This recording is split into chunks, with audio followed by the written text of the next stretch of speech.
এরপরে প্রশ্ন হলো, মা বাবার সাথে সন্তানের আচরণ কেমন হওয়া উচিত? মা বাবার সাথে সন্তানের আচরণ হবে রাজার সঙ্গে প্রজাদের আচরণের মতো।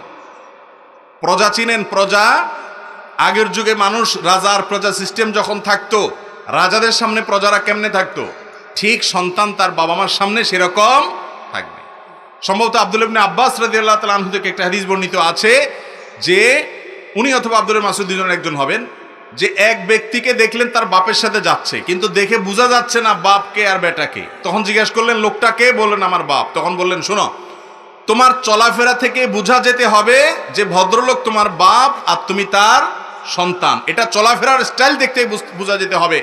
তাওয়াজু, বিনয়, তার সামনে না চলা, তার সাথে চলার ক্ষেত্রে তোমার বডি ল্যাঙ্গুয়েজ দ্বারা, তোমার চলাফেরা দ্বারা বোঝা যেতে হবে, যেটা বাপ আর ছেলে দেখেই যেন মানুষ বুঝে ফেলে। আজকাল আমাদের সমাজে এগুলো আছে। এখন বাপ মার সঙ্গে দুর্ব্যবহার, বদাচরণ, দুরাচরণ, বেয়াদবি ঘরে ঘরে জনে জনে, ঠিক না ঠিক?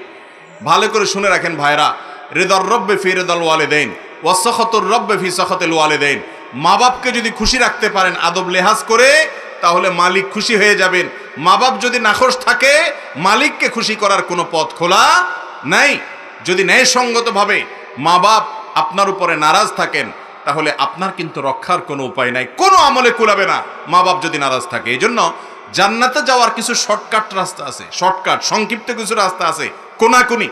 ইমান আমলটা যদি ঠিক থাকে, শিরিক বেদাত থেকে যদি বেঁচে থাকেন, মোটা মোটা ফরজ আমলগুলা করেন, হারাম থেকে বেছে বেছে বাঁচার চেষ্টা করেন, আপনি নেক আমল বেশি নফল আমল করতে পারেন না, শর্টকাটে জান্নাতে চলে যেতে চান, মা বাবাকে এমন সন্তুষ্ট করেন যে মা বাবার আপনার উপরে কোনো অভিযোগ না থাকে।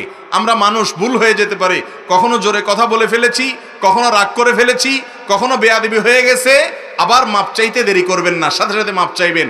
মনে রাখবেন, আপনি আপনার বাবা মার সাথে সুন্দর আচরণ করলে আপনার সন্তান দেখবে বাপ মার সাথে কেমন আচরণ করতে হয়, সেও শিখবে, সেও ভালো আচরণ করবে ইনশাআল্লাহ। তাহলে দেখবেন এর পরিণতি আপনার নিজেকে ভোগ করতে হবে নিজের সন্তানের হাতে। আল্লাহ তাআলা আমাদেরকে মা বাবার হক আদায় করার তৌফিক দান করুন। আব্দুল্লাহ ইবনে আব্বাস রাদিয়াল্লাহু আনহু আরেকটা হাদিস আছে যে কেউ যদি বাপের সামনে এরকম জামা ঝাড়া দেয়, সেও বাবার অবাধ্য হয়ে অবাধ্যতার গুনাহ সে লিপ্ত করলো, এটাও বেয়াদবি হলো। এরকম গুরুত্বপূর্ণ বিষয়। এক সাহাবী তিনি তার মাকে, এক লোক তার মাকে কাঁধে নিয়ে তওয়াফ করতেছে, বয়স্ক মাকে কাঁধে নিয়ে, বৃদ্ধ মানুষ ভার হয়ে গেছে, শরীর ছেড়ে দিছে। তখন এক সাহাবীকে দেখে তিনি বললেন যে আমি কি আমার মার হক আদায় করছি? এত কষ্ট যে ওনার জন্য করতেছি, আমি ওনার ঘোড়া হয়ে গেছি, উট হয়ে গেছি, ওনার বাহন হয়ে গেছি, ওনাকে আমার কাঁধে রাখি, সব কিছু আমি কাঁধে রেখে রেখে করি, নিয়ে যাই নিয়ে আসি, এইরকম সার্ভিস দেই আমি কি মার হক আদায় করছি?